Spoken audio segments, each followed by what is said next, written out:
नमस्कार, मेरा नाम है अनुज। आज के मुख्य समाचार में आपका स्वागत है। डिजिटल भारत का जमीनी लाभ।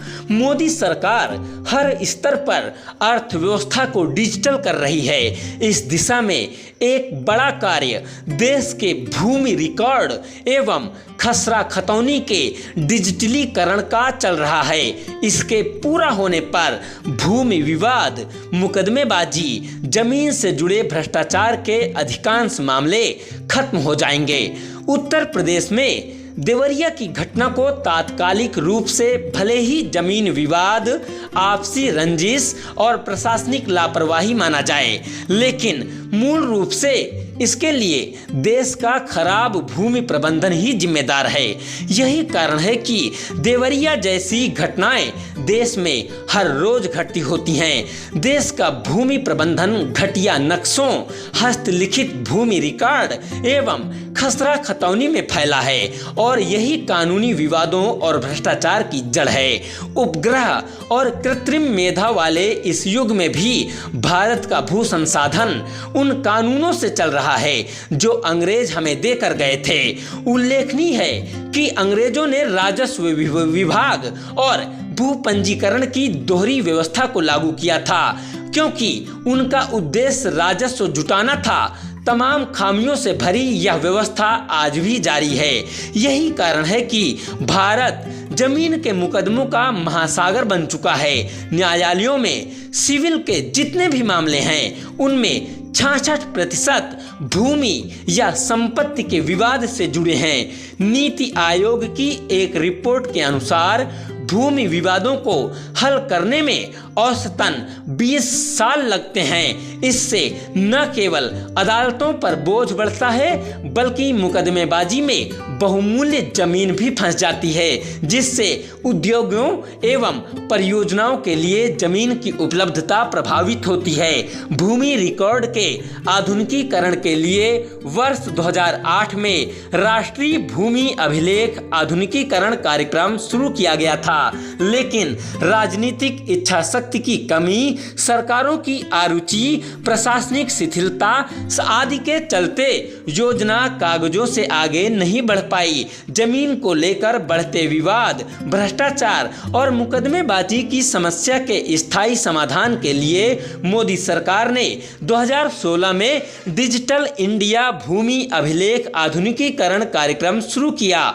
इस प्रोग्राम के 3 घटक हैं: भूमि अभिलेखों का कंप्यूटरीकरण, रजिस्ट्री का कंप्यूटरीकरण और भूमि अभिलेखों के साथ इसका एकीकरण। इसके तहत भूमि के प्रत्येक टुकड़े या भूखंड को 14 अंकों की विशिष्ट पहचान संख्या दी जा रही है। विशिष्ट भूखंड पहचान संख्या एक प्रकार से भूखंड के आधार नंबर की तरह है। एक वर्ष में 9 करोड़ भूखंडों को भू आधार नंबर प्रदान किया गया। इस नंबर को बैंकों और न्यायालयों से भी जोड़ा जा रहा। भू आधार का सबसे बड़ा लाभ यह है कि जब भी किसी जमीन की खरीद बिक्री होगी, तब खरीदने और बेचने वाले का पूरा विवरण सामने होगा। इससे उस भूमि से संबंधित कोई विवाद या देनदारी होगी तो उसका पता चल जाएगा। इससे पहले दस्तावेजों का पंजीकरण मैनुअल होता था, लेकिन अब यह ई पंजीकरण के रूप में होने लगा है। यदि उस जमीन का आगे चलकर बंटवारा भी होता है तो उस जमीन का आधार नंबर अलग अलग हो जाएगा। भूमि का डिजिटल रिकॉर्ड होने के कारण सबसे पहले जमीन की वास्तविक स्थिति का पता चल जाएगा, क्योंकि जमीन की पैमाइश ड्रोन कैमरे से होगी, जिससे गलती की आशंका ना के बराबर होगी। भूमि अभिलेखों का डिजिटलीकरण भूमि के स्वामित्व का मुख्य दस्तावेज होगा, जिससे छेड़छाड़ नहीं की जा सकेगी। भूमि रिकॉर्ड की विश्वसनीयता बढ़ने से लोग अधिक भरोसे के साथ क्रय विक्रय की प्रक्रिया में भाग ले सकेंगे। अगस्त 2023 तक देश के 94.72% गांवों की कृषि भूमि की खसरा खतौनी का रिकॉर्ड डिजिटल किया जा चुका है। इसी तरह राजस्व भूमि के 76.4 6-8% नक्शों का भी डिजिटलीकरण हो चुका है।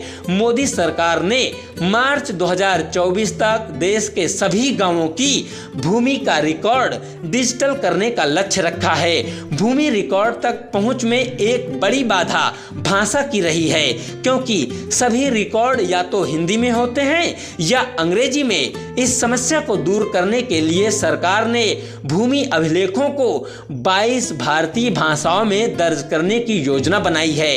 इससे जमीन के विवरण के अलावा उसके मालिकाना हक की भी जांच की जा सकेगी। इससे जमीन के अभिलेख में हेरफेर करके विवाद की आशंका खत्म हो जाएगी। जब यह व्यवस्था पूरे देश में लागू हो जाएगी, तब अधिकांश भूमि विवाद खुद ही सुलझ जाएंगे। देश भर में अब तक 5300 भूमि रिकॉर्ड कार्यालयों का कंप्यूटरीकरण किया जा चुका है। जल्द ही सरकार डिजिटल भूमि रिकॉर्ड को अदालतों से जोड़ देगी। ई कोर्ट को भूमि रिकॉर्ड और पंजीकरण डाटाबेस से जोड़ने के कई लाभ होंगे। इससे भूमि के स्वामित्व और उपयोग से संबंधित विवादों को सुलझाने में मदद मिलेगी। भूमि विवाद कम होंगे। अदालतों में भूमि विवाद के मामलों का शीघ्र निस्तारण होगा। इतना ही नहीं, रुकी हुई परियोजनाओं के कारण देश की अर्थव्यवस्था को होने वाले नुकसान में भी कमी आएगी। भू अभिलेखों के कारण डिजिटलीकरण और विभिन्न सरकारी विभागों के साथ इसके जुड़ाव से कल्याणकारी योजनाओं के उचित क्रियान्वयन में भी सहायता मिलती है। बाढ़ और आग जैसी आपदाओं के कारण दस्तावेजों के नुकसान की स्थिति में भी यह बहुत सहायक होगा। कुल मिलाकर भूमि विवाद हो या हर स्तर पर बिचौलियों की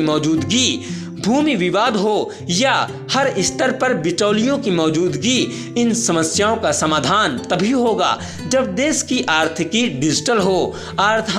हमारी आर्थिकी के डिजिटल होने का ही नतीजा है कि आज विश्व के कुल डिजिटल लेन देन का 46% भारत में होता है।